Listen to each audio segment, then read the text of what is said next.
Bismillahir Rahmanir Rahim. Surah Layl.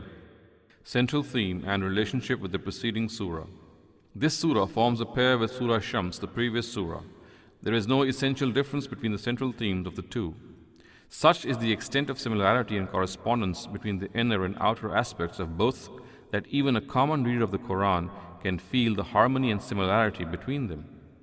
In the previous surah, it is stated about the human soul, قَدْ أَفْلَحَ مَنْ زَكَّاهَا وَقَدْ خَابَ مَنْ دَسَّاهَا, or he succeeded who purified it and he failed who contaminated it.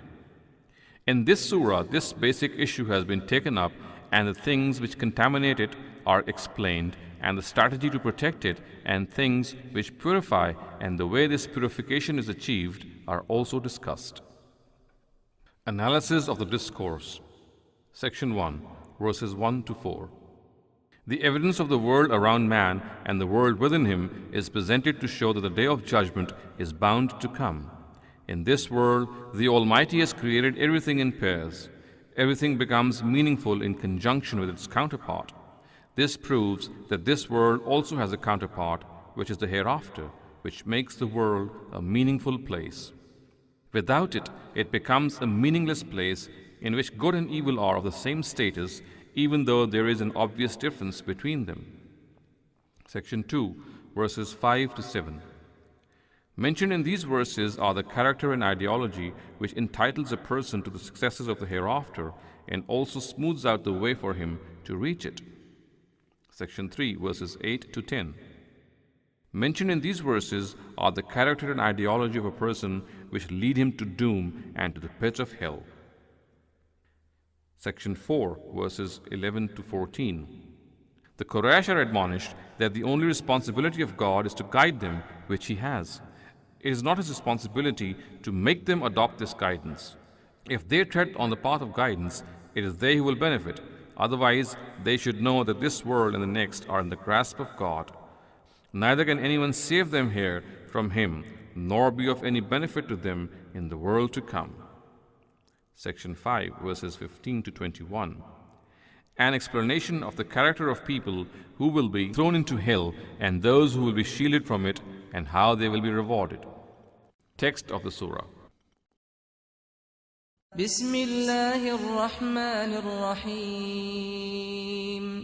وَاللَّيْلِ إِذَا يَغْشَى وَالنَّهَارِ إِذَا تَجَلَّى وَمَا خَلَقَ الذَّكَرَ وَالْأُنثَى إِنَّ سَعْيَكُمْ لَشَتَّى فَأَمَّا مَنْ أَعْطَى وَاتَّقَى وَصَدَّقَ بِالْحُسْنَى فَسَنُيَسِّرُهُ لِلْيُسْرَى وَأَمَّا مَنْ بَخِلَ وَاسْتَغْنَى وَكَذَّبَ بِالْحُسْنَى فَسَنُيَسِّرُهُ لِلْعُسْرَى وَمَا يُغْنِي عَنْهُ مَالُهُ إِذَا تَرَدَّى إِنَّ عَلَيْنَا لَلْهُدَى وَإِنَّ لَنَا لَلْآخِرَةَ وَالْأُولَى فَأَنذَرْتُكُمْ نَارًا تَلَظَّى لَا يَصْلَاهَا إِلَّا الْأَشْقَى الَّذِي كَذَّبَ وَتَوَلَّى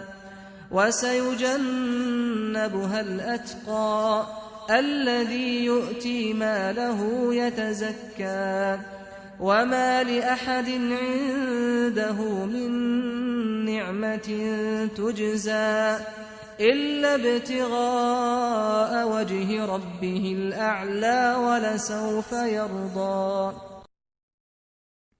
Translation of the surah. In the name of God, the most gracious, the ever merciful. The night when it darkens bears witness, and the day when it brightens, and the creation of the male and the female species also, that your earning is different from one another.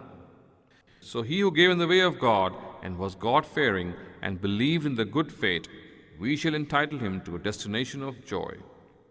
And he who was a miser and was indifferent and belied good fate, we shall grant him respite for a destination of hardship. And what will his wealth avail him when he plunges into the pit? It is for us to impart understanding, and in our control is the next world and this world also. So I have informed you of the blazing fire. Only he shall enter it who is the most wretched, who denied and turned away. And the God-fearing shall be protected from it, who spends his wealth to achieve purity, and who does not confer favors on anyone for recompense, but only to seek the countenance of his Lord Most High, and he shall also prosper.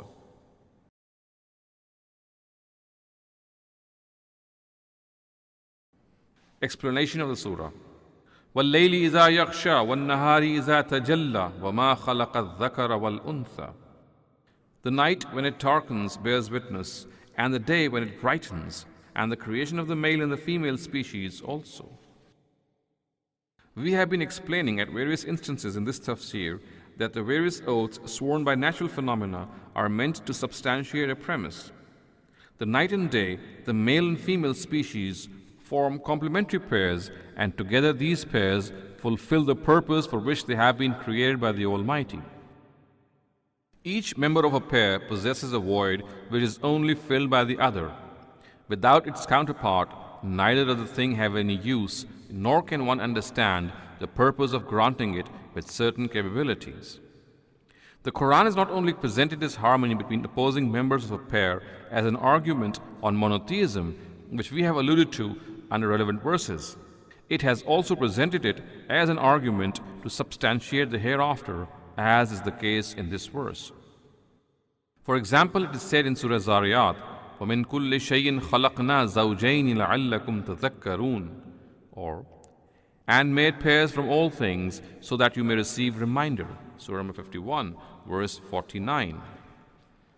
That is to receive reminder on the fact that this world also has its counterpart with which it forms a pair, and it is with this counterpart that it fulfills the purpose for which it had been created. We have already explained this aspect in the referred to verse of Surah Zariyat and at other places of this tafsir as well. I shall also elaborate upon it when in the coming verses of this surah the complement of oath or the muqsam alayh is explained. The particle ma in the verse وَمَا خَلَقَ الذَّكَرَ وَالْأُنثَى is of the nature of a verbal noun. I have already discussed it under the 5th verse of the previous surah. Repeating it here would be needless. Inna sa'yakum lashatta, that your earning is different from one another. This is the claim which is substantiated from the oaths sworn in the previous verses. The fact that every object exists in this world in pairs, and the fact that it is together with its counterpart that an object fulfills the purpose for which both have been created, shows that this world also has a counterpart, which is the next world. This next world is a certainty, and it is with it that this world seems a meaningful creation. Otherwise, it is a meaningless and pointless entity. If there is no next world, this would mean that the righteous and the wrongdoers are of equal status before the Creator. It is of course against the majesty of a wise Creator that he regard the reward each earns from his deeds to be equal. The word sarya is used not only for effort, it is also used for the consequences of an effort, and here it is used in this latter sense. In the following verse, an example of this usage can also be seen. وَأَن لَيْسَ لِلْإِنسَانِ إِلَّا مَا سَعَى وَأَنَّ سَعْيَهُ سَوْفَ يُرَى, or, and that each man shall be judged only by what he strove for, and that his labors shall soon be examined. Surah number 53, verses 39 and 40. The word shatta is the plural of shatit and refers to what is different and separate from one another. The implication is that it is an obvious requirement of human nature and intellect that the consequences of the sarya of the righteous and the wrongdoers be different. Those who have done virtuous deeds be rewarded, and those who have done evil deeds will be rewarded accordingly. In other words, the claim that the day of judgment must come has been presented here on the basis of the real need for the advent of such a day. It is essential that such a day come, because without it, this world is nothing but a place of merrymaking where one may go scot-free for all one's deeds. Thus, for this reason, the Qur'an has asked people who do not believe in the day of judgment, أَفَحَسِبْتُمْ أَنَّمَا خَلَقْنَاكُمْ عَبَثًا وَأَنَّكُمْ إِلَيْنَا لَا تُرْجَعُونَ, or, do you think that we have created you in vain and that to us you would never be returned? Surah number 23, verse 115. At another instance, this same question is posed in a manner expressing amazement to those who deny the day of judgment. أَفَنَجْعَلُ الْمُسْلِمِينَ كَالْمُجْرِمِينَ مَا لَكُمْ كَيْفَ تَحْكُمُونَ? Or, are we to deal with those who submit to us as we deal with those who transgress? What is the matter with you? What is this judgment you make? Surah number 68, verses 35 and 36.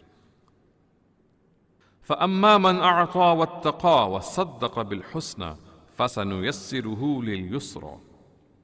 So he who gave in the way of God and was God-fearing and believed in the good fate, we shall entitle him to a destination of joy. This verse mentions the details of the difference between what the righteous and wrongdoers will earn there, and which should also become evident. A mention of the word ittaqa after arta is to express the fact that the purpose of this spending in the way of God should not be to boast and brag or some other worldly motive. It should only be the desire to gain the pleasure of the Lord and the fear of the day on which nothing except good deeds shall avail a person. In Surah Dahr, this aspect is explained thus: يُوفُونَ بِالنَّذْرِ وَيَخَافُونَ يَوْمًا كَانَ شَرُّهُ مُسْتَطِيرًا وَيُطْعِمُونَ الطَّعَامَ عَلَى حُبِّهِ مِسْكِينًا وَيَتِيمًا وَأَسِيرًا إِنَّمَا نُطْعِمُكُمْ لِوَجْهِ اللَّهِ لَا نُرِيدُ مِنْكُمْ جَزَاءً وَلَا شُكُورًا إِنَّا نَخَافُ مِنْ رَبِّنَا يَوْمًا عَبُوسًا قَمْطَرِيرًا. They used to keep their vows and remain fearful of the day whose horror will spread far and wide, and used to give food to the poor, the orphan and the captive, in spite of being needy of it, their driving force being, "We are feeding you for God only." Indeed, we dread from our Lord a day grim and distressful. Surah number 76, verses 7 to 10. In the expression وَصَدَّقَ بِالْحُسْنَى, the noun qualified by the adjective al-husna is suppressed. The suppressed noun is al-aqiba or fate, or some other of similar meaning. The implication is that they have faith that spending in the way of God and virtue will reap good results for them. This also is a mention of the real motive of their virtue. Together with the fear of the hereafter, they also have the faith that the Almighty will reward them for all their good deeds. A person who neither has any fear of the hereafter, nor does he believe that the tiniest of his virtuous acts will be rewarded in the hereafter, will, in the first place, not find any urge in him to spend, and if he does, he will necessarily do it for some worldly need. Such spending does not have any blessings from the Almighty. It is stated in Surah Ma'un, أَرَأَيْتَ الَّذِي يُكَذِّبُ بِالدِّينِ فَذَلِكَ الَّذِي يَدُعُّ الْيَتِيمَ وَلَا يَحُضُّ عَلَى طَعَامِ الْمِسْكِينِ. Have you seen the one who belies the day of reward and punishment? He it is who drives away the orphan and urges not the feeding of the poor. Surah number 107, verse 1 to 3. In the expression فَسَنُيَسِّرُهُ لِلْيُسْرَى, the noun qualified by the adjective al-yusra is suppressed, like that of al-husna in the previous verse. The implied expression is al-aqibatul yusra. This also is a mention of the practice of the Almighty mentioned at many places in the Qur'an. The Almighty facilitates a person who adopts the path of virtue by removing the hardships that come his way and by giving him the urge to tread this path with more vigor. Thus, at one place in the Qur'an, it is said, وَالَّذِينَ جَاهَدُوا فِينَا لَنَهْدِيَنَّهُمْ سُبُلَنَا, or, those who will strive in our cause, we shall guide them to our paths. Surah number 29, verse 69. In the verse under discussion, his destination has been called al-yusra, or easy, because his reckoning will be easy. Consequently, it is said in Surah Inshiqaq, فَأَمَّا مَنْ أُوتِيَ كِتَابَهُ بِيَمِينِهِ فَسَوْفَ يُحَاسَبُ حِسَابًا يَسِيرًا, or, and he who is handed his account in his right hand, his reckoning will be very easy.